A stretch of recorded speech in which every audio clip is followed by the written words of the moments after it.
Shalom sahabat yang baik hati, salam sehat selalu bagi kita yang dikasihi oleh Yesus Kristus. Marilah kita bersatu di dalam doa.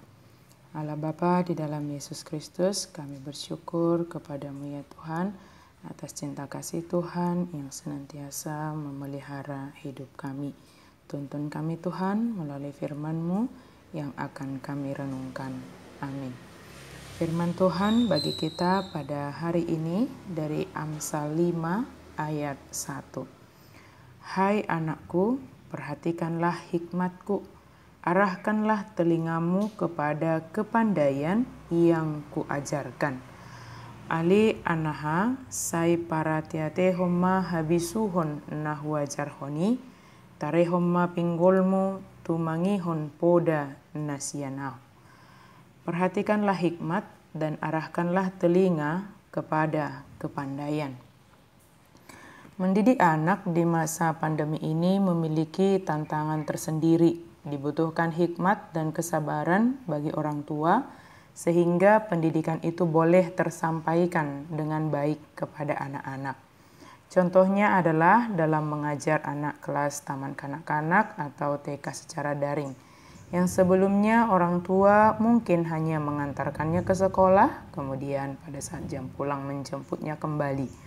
Untuk urusan belajar dan bermain di sekolah, seolah-olah hanya menjadi tanggung jawab guru dan bukan tanggung jawab orang tua. Sementara setelah masa pandemi, orang tua menyadari bagaimana peran dalam mendidik anak sepenuhnya. Tidak hanya sekedar mengantar dan menjemput anak, tetapi harus benar-benar mendampingi anak selama pembelajaran daring dan kemudian mendampingi anak untuk pendidikan secara informal di tengah-tengah kehidupan sehari-hari. Orang tua juga berusaha bagaimana anak dapat memusatkan perhatian kepada hikmat yang diajarkan dan diteladankan oleh orang tua kepada anak. Sebab 24 jam dalam satu hari anak bersama dengan orang tua. Banyak hal yang dapat menarik perhatian anak terlebih dalam perkembangan teknologi sekarang ini dan tawaran-tawaran dari media online yang sangat dekat kepada anak. Contoh tontonan-tontonan yang begitu menarik untuk diperhatikan atau permainan yang ditawarkan oleh media sekarang ini menambah tantangan bagi orang tua untuk mengajarkan hikmat dan supaya anak fokus kepada hikmat dan kepandaian yang diharapkan sesuai dengan nilai Kristiani.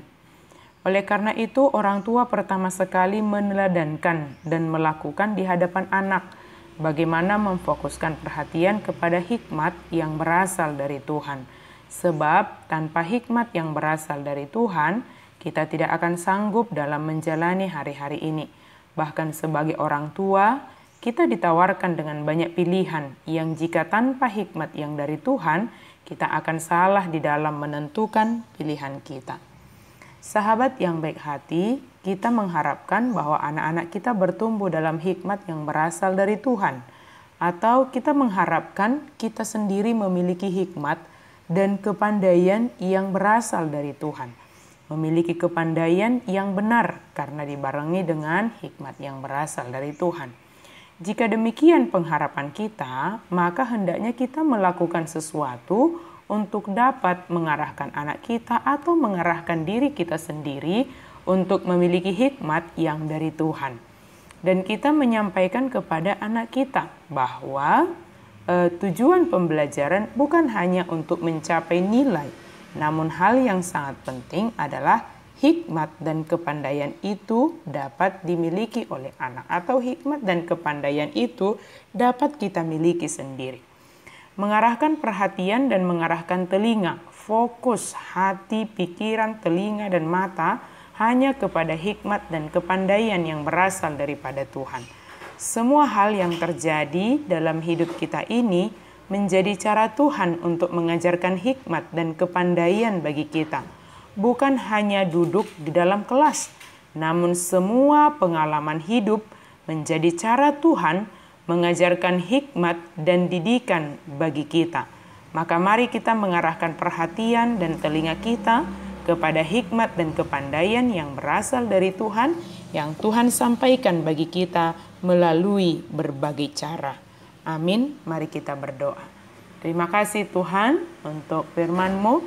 Biarlah kami senantiasa mencari hikmat dan didikan yang berasal daripada Tuhan, dan kami senantiasa dipimpin oleh firman Tuhan. Amin.